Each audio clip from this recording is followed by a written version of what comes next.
All right, we are live. Welcome to the College Baseball Smack podcast presented by Variety Sports Network. And we are here tonight to talk about opening weekend of college baseball. And I don't know about you, but it feels like it's been forever since we've seen some real baseball. I've been waiting for this day since, uh, unfortunately, Vanderbilt got bumped in the head by Tennessee in football because I didn't have a bowl game to prepare for. And our basketball team is not that great, although we have won four in a row. But There you go. baseball, this is where it's at for Vanderbilt. I've been looking forward to this for quite some time.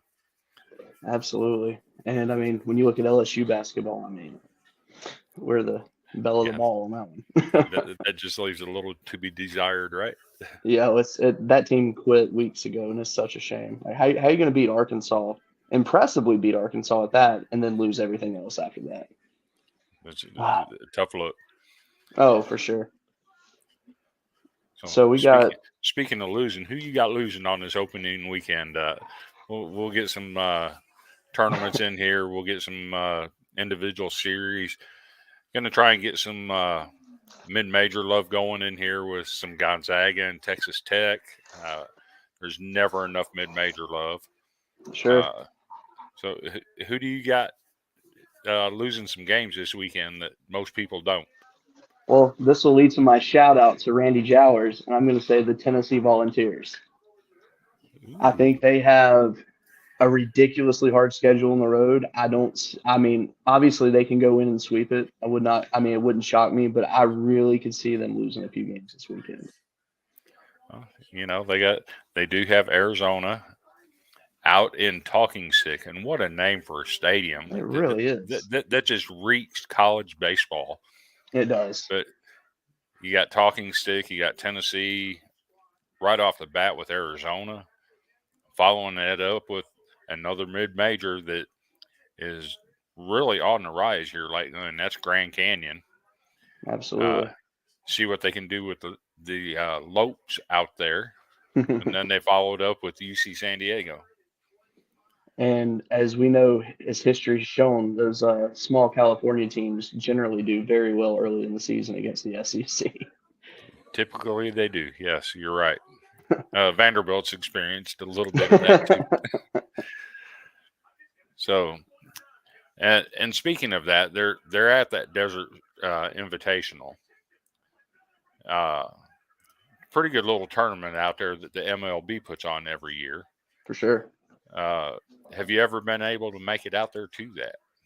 No, man, I wish I've actually the furthest west I've ever been. I went to Las Vegas, but I didn't go. I didn't leave. I flew to Las Vegas, so I've never really had a chance to go to any good baseball out west yet. It's on my bucket list. Oh, for sure. I've already told my wife when like we retire that I would like to be able to go to like all the big stadiums and see some big games. Because for me, I love pro. Don't get me wrong, I like pro baseball a lot, but for me, college is everything for me in baseball. And to me, going to Alec Box Stadium is bigger than going to like Astro Stadium or Truist Park in Atlanta. Like that, those are nothing to me compared to going to a college stadium. That's an interesting thing. Part of this Desert Invitational out there that they're putting on Michigan versus Michigan State at Sloan Park. Wow, that's that's weird to see a rivalry that early in the season. And Grand Canyon and UC San Diego. But Salt River Fields, that place right there. If you've never seen it and you don't get a chance to get out there to it, 100% worth watching on TV. Sure. Vanderbilt's played there a couple times.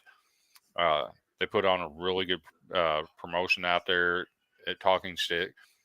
And like you said, I think Tennessee could have their hands full with Arizona and Grand Canyon. It'll be interesting to see how that plays out. Absolutely. Um, and then I guess we can stay out west and we can talk a little bit about Stanford and Cal State Fullerton. Fullerton's been a team that hasn't really been talked about much over the last few years, except in negative ways because their team's just kind of been on a downfall. But Cal State's always been a team been highly looked upon in college baseball, and Stanford is arguably, one of the best, definitely one of the best teams in the country. So it could be a situation of early season jitters for a very veteran squad, or it can be taking care of business and going 3-0. Definitely. And like I said, in my personal preseason top 25, I had Stanford number one. I don't know if Fullerton's got anything to change that opinion. But Sure. one thing we've always learned about Fullerton is never count them out, because it's a solid program. It has been for well over a decade, Hmm. and arguably may have the best team in college baseball history that won the College World Series back in the 90s.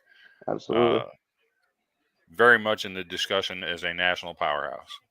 For sure. For sure. And it doesn't get any easier for Cal State because then you go to the midweek and then they have, I mean, it's a mid-major school, but Tulane comes into town, and Tulane, they're always gritty and ready to fight. And I mean, Tulane has UC Irvine to start the season, and then they go over and visit Cal State Fullerton. And I think the Green Wave, they're ready to rock and roll out there. That'd be fun to watch. For sure.